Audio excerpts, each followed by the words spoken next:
introduce our next speaker. Okay. For our next speaker, she holds a master's degree in business administration. She is a multi-medal athlete, especially in jiu-jitsu. She is a former project development officer of the Disaster Response Management Division of the SWD CAR, and of course, an active member of CYLC. She is an individual with many talents and a big heart for her advocacy. Ladies and gentlemen, let us welcome our second speaker, Miss Jezebel Padto. Hello, good morning. Naririnig ba ako? Yes, ma'am. Ayun, na-pressure ako. Na-pressure ako sa introduction ni Klesha. Good morning, everyone. Let me introduce myself. I'm Jezebel Padtok. Jez for short. So, ayan po yung tawag sa akin usually. For this morning, we'll be talking about the four thematic areas in disaster risk reduction and management. And on the end, or like on to wrap up my discussion, we'll be talking about the tips, or we'll be talking about the things that we can do about disaster preparedness and disaster mitigation. So may I know from the audience kung sino na sa atin yung nakapag-attend ng orientation about disaster risk reduction and management? Like the basic ones. Or sino na yung mga may working knowledge about disaster risk reduction and management? Pa-thumbs up na lang.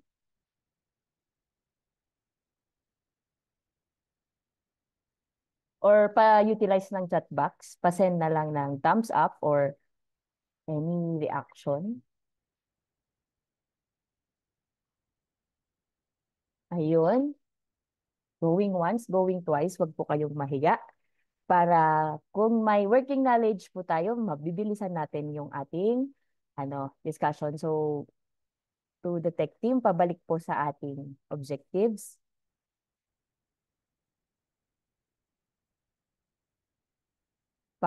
Yan. Okay.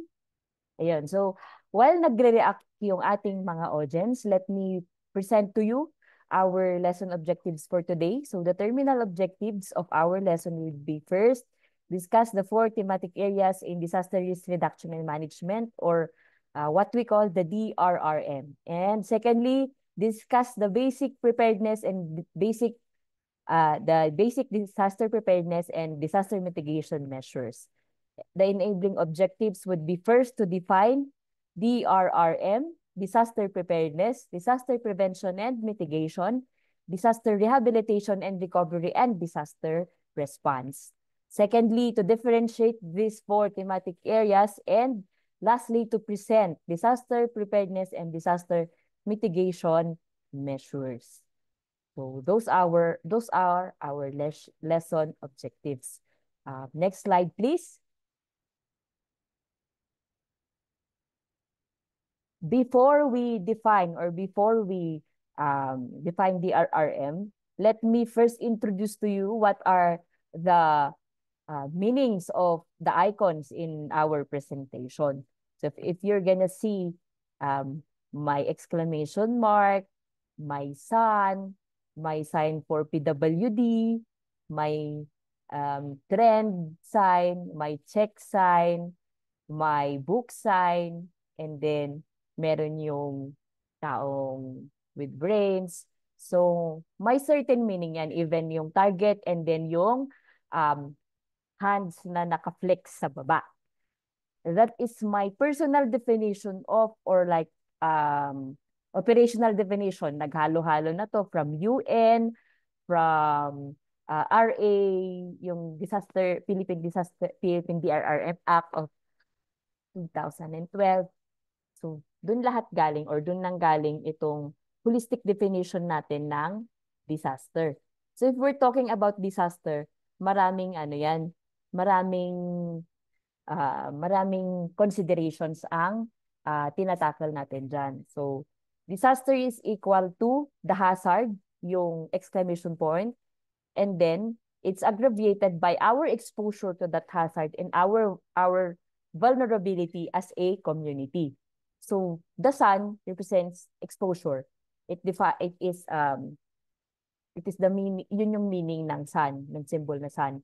And then yung sign ng PWD, that's our vulnerability as individuals or community. And at this juncture, may mga certain forces or factors na nag-a-affect ng vulnerability natin as community. So yung nakikita natin na trend site, that will tell us about the status of the community. Ano ba yung status ng community na kinaroroonan natin? Its status in socio-economic, in environment, nasaan ba siya? Coastal area? Ano yung income, ano yung income ng tao? Ano yung GDP, per capita income? Ano yung infrastructures na nandun? Ano ba siya? Is it rural or urban community? So, those factors contributes to the vulnerability ng ating community.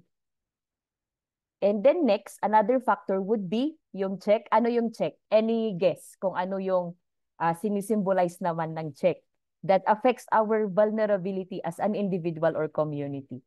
Any guess? Any guess po sa ating mga audience? Capacity? Capacity? Ano pa?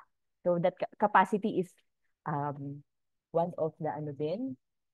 Capacity, ano pa? Going once, going twice, any guess? Sa check, dun sa mga business administration students or ano, status yun, yung status na yung nauna kanina. Okay, thank you very much, Ma'am Crisel and Sir Clarence or Ma'am. Rights? Okay, check. Ano nga ba yung check? Pag tinitignan natin, it's quality check. So, ano nga ba yung quality naman ng mga infrastructures or yung mga programs and policies sa community natin? Because as we know, magkakaiba pa rin. There are different policies, there are different infrastructures, there are different programs na ginagawa sa community natin. So, dun pa lang sa quality, if we're going to check the quality ng mga programs or activities na ginagawa natin towards community improvement, doon na din natin makikita yung kung gaano tayo ka-vulnerability sa hazard natin. It contributes. If it's low quality, meaning magko-contribute at magko-contribute yan sa ating vulnerability. But yung capacity, it also represents yung other signs dito and matatackle din natin yan. So next, after the quality, if you're going to check the quality, ano naman itong ano sa tingin nyo ang sinisignify ng books, ng libro natin? Yung mga librong patong-patong. Ano ba? Ano ba ang nire-record ng libro or what's in the book? Okay, knowledge. Ano pa?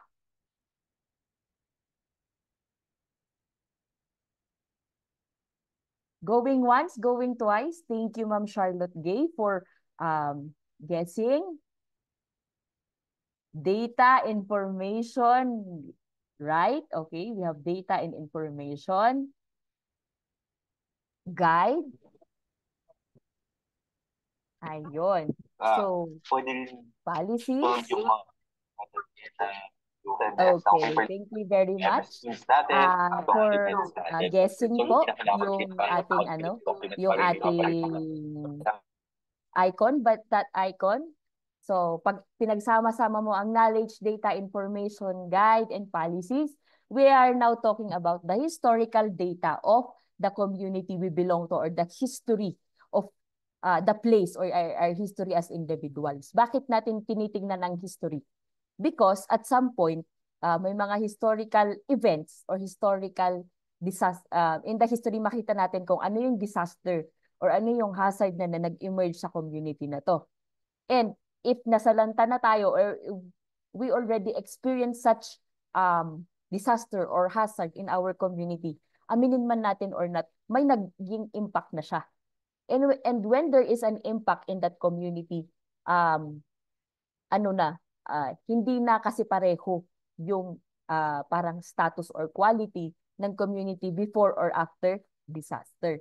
So, may consideration din yung historical data or records of events na nangyari sa community.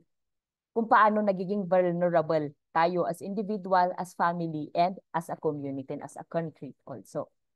So yung last, yung tao na may umiikot na gear, that represents our awareness. How aware are we of the status of our community, of the quality of life, of what had happened in our community? Our awareness of those things contributes to our vulnerability as a community, and also our awareness of what we can do, or our awareness of the hazard of the community also contributes to our capacity, which is being represented by the target na nasa baba, yung purple na icon na target. So these two icons, yung kamay would represent our capability, and yung target would represent our capacity. When we're talking about capacity, simple lang yan. We're talking about how far you can go. Kapag capability naman, what can you do? What do you have? What skills do you have? What resources do you have?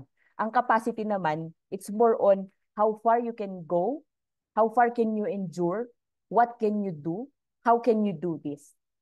So if we're going to sum it up, disaster are hazards in the community which is being aggravated by our exposure and vulnerability to that hazard. But it does not stop there. We can mitigate or prevent such hazards in the community to lead to a disaster through our capacity and capability. So yung hands, that would represent to us, because yun na, mag-proceed na tayo. DRRM is a holistic approach. It's not only the concern of the public, it's not only the concern of the private entities, but it's the concern of the whole community. It's a holistic approach. We need to work hand in hand in order to realize the vision or the mission or the policies of DRRM. So when we talk about DRRM, it's related concepts that aim to reduce the impact of disasters on people and communities. And there are two elements when we're talking about DRRM. It's disaster risk reduction and disaster risk management. So when we're talking about disaster risk reduction, these are the policy objective, which is being formulated to prevent new disasters, reduce existing disasters, and manage residual risk. So you're going to study Sendai framework, the Hyogo framework, the Kyoto Protocol framework. These are part of disaster risk reduction. The policies in our country, the DRR, the climate change policies na i-introduce yung policy of single-use the single-use plastic, the green marketing, the green business, and other campaigns, those would fall under disaster risk reduction. Anything that is concerning about policy, anything that's concerning about law, regulations, and everything, those are disaster risk reduction. And the second concept would be disaster risk management. So when we're talking of disaster risk management, this is the implementation of the disaster risk reduction policies and strategies to reduce disaster risk. So it involves planning, implementing, evaluating, and adapting strategies, procedures, and measures to reduce hazards and vulnerability. So disaster risk reduction is more on the written rules, policies, strategies, and plan of action that we're going to do.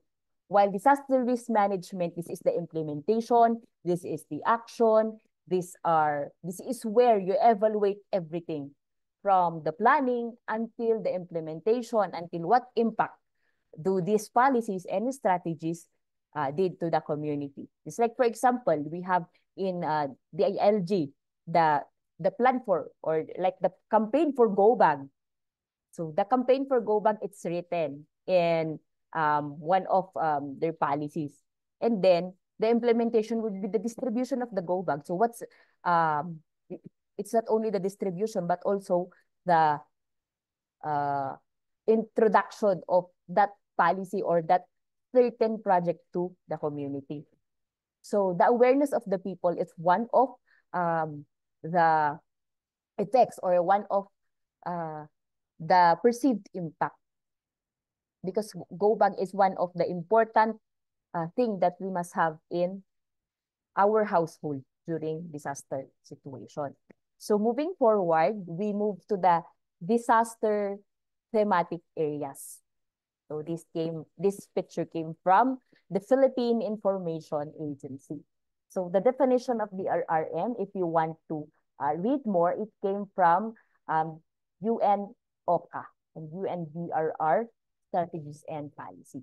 So under disaster prevention and mitigation, this refers to the programs, projects, and activities which is aimed at addressing current and reducing future risk of communities. So if you're looking at the online websites or if you're receiving texts about the risk on the volcanoes that is erupting, just like, for example, with what is happening with Mount Canlaon now, or like if you read text from NDRMC telling us about the signal of the typhoon or the tropical cyclone which is happening in our community, or like if there's an earthquake, may post agad. And if you're going to browse the internet, meron doong records ng earthquakes. Or if you're going to browse the internet, who knows or who has information about Hazard Hunter Philippines? Hazard Hunter. Sino nang nakagamit or sino nang naka-explore about Hazard Hunter Philippines? Wala. Or who is using Windy TV? Windy TV or Vent2Sky to track if there is a cyclone or there is an upcoming weather disturbance for the coming days. Sino dito? Gumagamit ng Windy TV, Vent2Sky, Hazard Hunter? Nobody? So those are the online platforms that we can use. So these are projects under disaster prevention and mitigation. Because if you're going to look into Hazard Hunter Philippines, if you're going to type as a specific place or a certain place, sasabihin niya doon kung ano yung mga hazard sa community na yon. You can see there that this place is either landslide prone, flood prone. Magkakaroon kayo ng idea if you're going to explore or utilize of the Hazard Hunter Philippines. Sa Windy TV naman in Vent2Sky, it gives an idea kung magkakaroon ng weather disturbance for the coming days. So napaka-useful nun sa atin. So kapag after this webinar, madali nyo yung mahanap Hazard Hunter Philippines, Windy TV, or Vent2Sky. Nandun lang siya sa internet. Yes, UP NOAA din. So those are the projects online na pwede nating i-utilize in order for us to at least have an idea kung ano yung pwedeng mangyari for the coming days or ano yung hazard na nandun sa place na yon. Another would be the policies when it comes to building codes. So dito sa Baguio, balik po muna tayo. Dito sa Baguio, previous slides muna, tech team. So dito sa Baguio, may sarili tayong building code. Sa planning also and zoning, useful din yan. So we can get it from MGB, Pag-asa, or other government agencies which is more into environment. Kasi ang disaster prevention and mitigation, it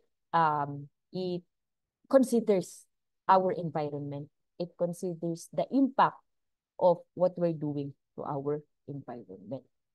And then, moving forward, sa disaster preparedness naman, this aims to strengthen the capacities of government, communities, CSOs, or the civil society organization, and the private sector to anticipate, cope, and recover from the adverse impacts of hazards and potential cascading disasters, and minimize life losses and disruption of daily life.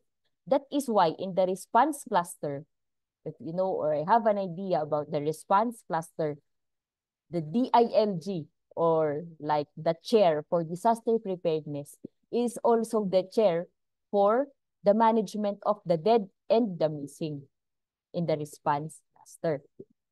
So, the classic example of the programs and services under disaster preparedness would be the very popular activity, which is the NSED or the Nationwide Simultaneous Earthquake Drill.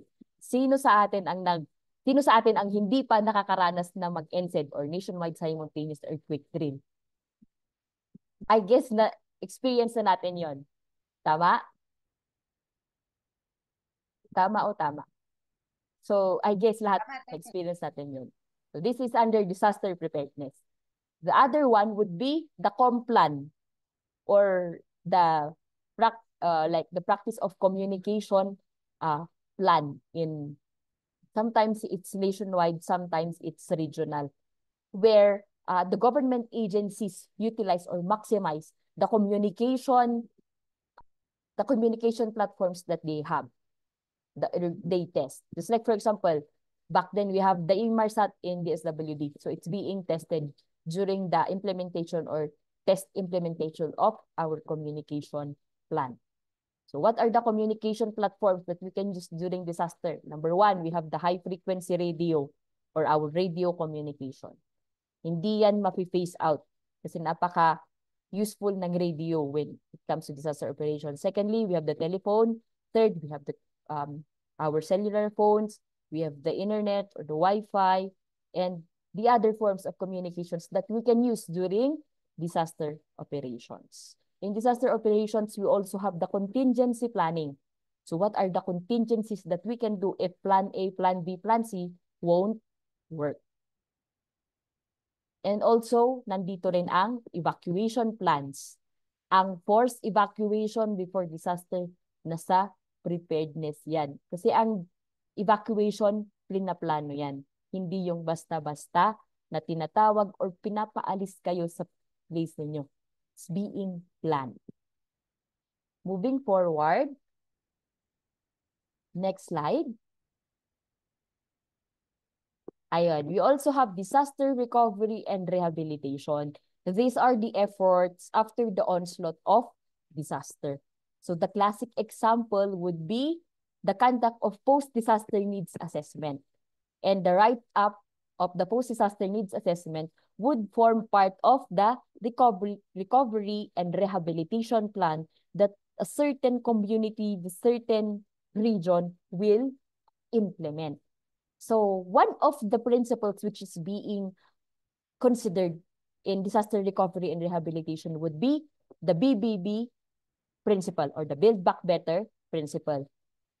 So the context of this principle is that we don't do or we do not redo or we do not reconstruct what has been damaged, but we bounce back through constructing better infrastructures, constructing better activities, better policies, better plans in bouncing back after the disaster. So it's like being better than before, improving as a community, as an individual than before. So yun yung pinaglalaban ng disaster recovery and rehabilitation since we are talking about recovery and rehabilitation. In disaster response naman, ito yung napakasikat.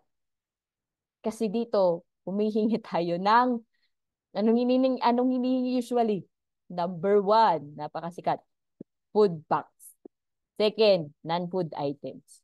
So when we're talking about disaster response, this is the risk-based, timely, and anticipatory response to address affected communities.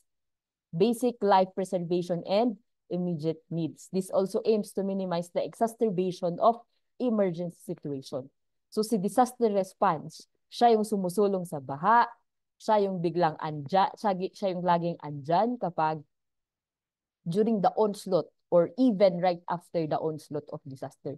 Hindi pa natatapos ang disaster, nandyan na ang trabaho ng disaster response. Number one, andyan si preemptive evacuation. Number two, nandyan yung activation of the Emergency Operations Center. So if you are aware about the National Disaster Risk Reduction and Management Emergency Operation Center. It's part of disaster response. Rescue operations, search and rescue, that's under the Armed Forces of the Philippines. And then, ito, napakasikat, DSWD, distribution of relief items. So, previous slides, ma'am, sir. And then, last would be the provision of health services under the DOH. Also, if the community needs community debriefing, merong psychological debriefing or psychological counseling na nangyayari. So, it's being determined by the response cluster or the social sector itself, head itself, the SWD. So, that's a short definition of the 4 thematic areas. Moving forward, let's proceed with defining who are the leads or the cluster leads or like the thematic area leads. So under disaster prevention and mitigation, we have the Department of Science and Technology. Under disaster preparedness, we have the Department of the Interior and Local Government. Under disaster recovery and rehabilitation, we have NEDA, National Economic and Development Authority. And under disaster response, we have the Department of Social Welfare and Development. So yun yung mga lead ng 4 thematic areas. So moving forward, let us now proceed to the measures or simple measures that we can do as individuals or as a community or as a family. So these are the basic preparedness measures. The first one would be identifying the risk. So there are different hazards that is present in our community. And for every hazard or every risk that we experience, there is a certain plan or a certain response that we can do. So we have the natural hazards, we have the biological hazards, we have the chemical, neutral or hazards that is present in the community. We also have the technological, we have the human induced, and iba-iba ang response natin dito. The natural would be the hydrometeorological and the geologic hazards. So may mga hazards na hindi talaga natin maiiwasan mangyari, like the natural hazards. But the other one, we can at least mitigate or prevent such from happening. We also have the biological hazard, which is more on the health risk. COVID-19 is a biological hazard. So, yung mga swine flu, yung mga avian flu that we experience that would fall under the biological hazard. So ano nga ba? So if dito na papasok yung historical records ng nangyari sa community natin in identifying risk. Dito na rin papasok ang Hazard Hunter Philippines and yung other na platform online na pwede natin gamitin. So by knowing the risk or having assessment of the risk na ating community, we can create a plan. Just like what I have mentioned, iba-ibang hazard, iba-ibang response. When it comes to natural, you can have your go bag, or plan to have your go bag, or plan to have your kits present in your respective homes or respective families. When we have the chemical hazard, we can plan out on how we're going to dispose this chemical or nuclear paraphernalia or tools that we have. One of the basic things that we can do to avoid chemical or nuclear hazard or technological hazard is the proper waste disposal. We do not only save ourselves from the effects of the chemical or nuclear or technological tools or paraphernalia or liquids or anything related to that, but we also save the environment. So that's one thing about waste disposal. If we know how to segregate, how to reuse, how to recycle the things that we have, we can prevent or we can avoid experiencing chemical, nuclear, and technological hazards. And then we have also the next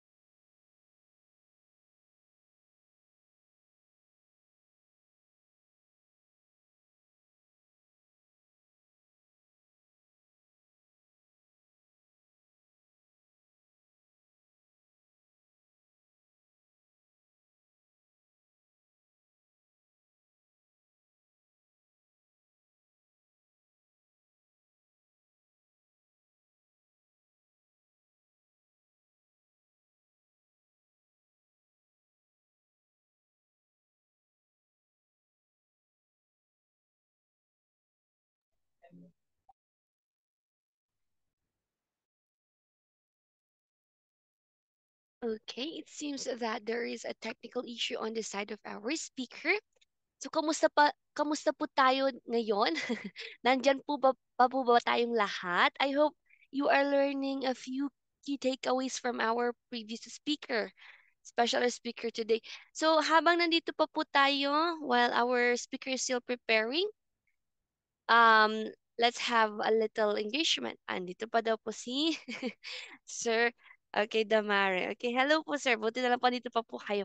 So, since we're going to have a little sharing, ano na po yung mga realizations or takeaways ninyo from our speakers? You can share po on our chat box. Habang wala pa po ang ating speaker. Ano na po ang inyong mga nakuha or na-pick up sa kanilang mga discussion? As Okay. well as questions, Krish. Sige They po. may send po your questions on the The chat, chat box. pati po sa mga nanonood po sa Facebook Live. Hello po kung andyan kayo ulit. Pa-chat, pa-chat na lang po. At ayun, hazard pati ang internet connection. Yes po. Isa Yan. yan sa mga mawawala kapag natamaan tayo ng disaster. Ay, summarizing siguro kung maraming questions in the interest of time. Pero pag may mga iba po na kung sa tingin natin I need ng other topic for that, we will let you know po. Okay, so may mga questions, pakisend lang po. You can also send it privately po sa amin kung nahiya po kayong diretso sa chat box na nakikita ng lahat. There we go. Okay, so magtatawag ako ng participant natin. So wala pa si speaker. Mahilig kasi po talaga ako mag-interview. Okay, para ma-make sure ko na nandyan pa nga po talaga tayo. Okay, so kanina, I have letter B. Try natin sa letter B naman ngayon. So kanina tapos tayo sa A, C. Okay, so I how think about letter nakapasok na B? si Jed. Okay. I Nandiyan think na po ba nakapasok. ang ating speaker? Hello, ma'am.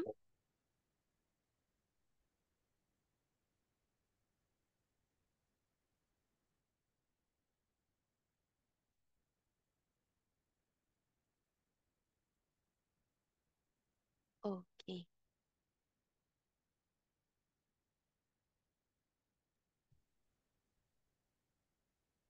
Ayun, I think. Ayan na siya. Okay, I think andito na si speaker. Ayun, sorry. She's back. Okay. It's okay, Sorry. ma'am. Sorry, It's guys. okay lang po. Ayun. Sumabit yung internet natin. Previous slides po sa ating tech team.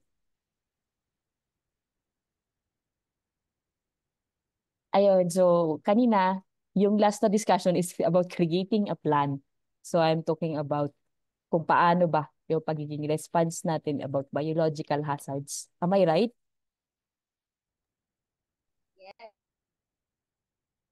Yes, Okay. So, ayun. So after that, so pag may plan na kayo, alam nyo na yung risk, proceed naman sa practicing your plan or like, ayun nga, yung mga ginagawa natin na earthquake drill, or kung ang plan nyo is biological hazard, improve your health, exercising, doing physical activities, or like buying things like mga yung mga gamot or any essentials that you can use. So, pwede nyo gawin yan as an individual or as a family. And then next is train for worst case scenarios.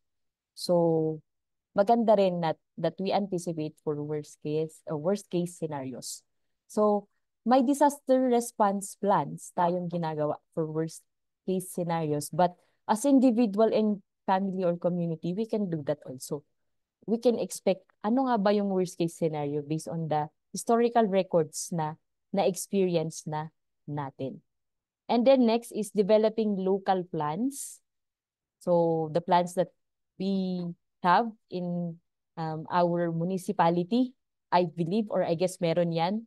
We have the LDRIM plan na chine-check yan ng government agencies or the line agencies. And we also have the barangay development plan. So in this plan, I do hope or I do guess no na nai-include ang usapin about disaster risk reduction and management. And then last is stockpiling. So, dapat as individual or as a community, hindi lang tayo umaasa sa line agencies kasi nga, yun nga, one of the concept of economics is that we live in a place or in a household with limited resources. So, if we can stockpile supplies to be ready for emergencies, that's a great thing. That's a big help already to our community. And then moving forward, next slide po. Ito na yung last natin, yung disaster mitigation measures. So, number one is structural measures. So, how are we going to mitigate it? Changing the physical characteristics of a building or environment to reduce the effect of a disaster. Number one, engineering bridge to withstand earthquakes. And then creating enforcing building codes. So this is policy again. This is law, rules and regulations. And then securing shelves and water heaters to nearby walls. So yun yung isang pwede nating gawin. And then installing hurricane straps. So these are the simple things or like basic things na pwede nating gawin. Then non-structural measures, keeping homes away from floodplains, relocating or elevating structures out of floodplains, or burying electrical cables to prevent ice buildup. So ito naman is yung sa mga bahay-bahay natin. Alam ko aesthetic or maganda na nandun tayo sa tabi ng bundok, nandun tayo sa tabing dagat, maghabulan sa ilalim ng ulan. Pero we also need to consider when we are buying properties, yung safety natin. So, ayun na, safety first before everything. So, moving forward, next slide. We also can have the natural resource protection, protecting natural ecosystems against soil erosion, watershed management, and wetland restoration. So, ito yung mga campaign natin. Stop deforestation, we have the tree planting, we have we have the earth run, we have the earth hour. This is a part of natural resource protection. We have our preservation of our watersheds, of our forest. This will form part of our mitigation measures. And then next, public awareness program, educating the community about disaster mitigation. And then last, insurance programs. So buying flood insurance. So may mga insurance tayo. Hindi lang po tayo as an individual ang pwedeng magka-insurance, but we can also insure our properties. We can also insure our environment. So hand in hand to. Climate change and disaster risk reduction is related to each other. So that would end my presentation. Moving forward, are we able to achieve our objectives? Na-discuss ang 4 thematic areas? Na-discuss ba? Yes, yes. Na-discuss din ba ang preparedness measures? Yes. Okay. So, ayon. I do hope na may mga napulot kayong aral. If you want to know more about what I have tackled, you can browse yung sa UN, United Nations, and you can also research yung Philippine DRRM Act. You can browse what I have mentioned, Vent to Sky, Windy TV, yung UP NOAA na na-mention a while ago, and other platforms or other websites of the lead agencies kasi maraming kayong matututunan doon. And I do hope we learn about the go bags. So sana may sarili-sarili tayong go bags at home. Marami ding hazards, may sarili-sarili yang response. So before I end my discussion, may mga question ba?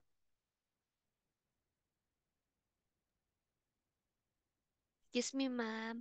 Yes, ma'am. Ma'am, all questions po will be entertained later po after the messages of our guests. Okay, Apo. sige. Yes Thank po. you very much. And to end my discussion, Disaster risk reduction and management is a holistic approach. Together, let us make DRRM our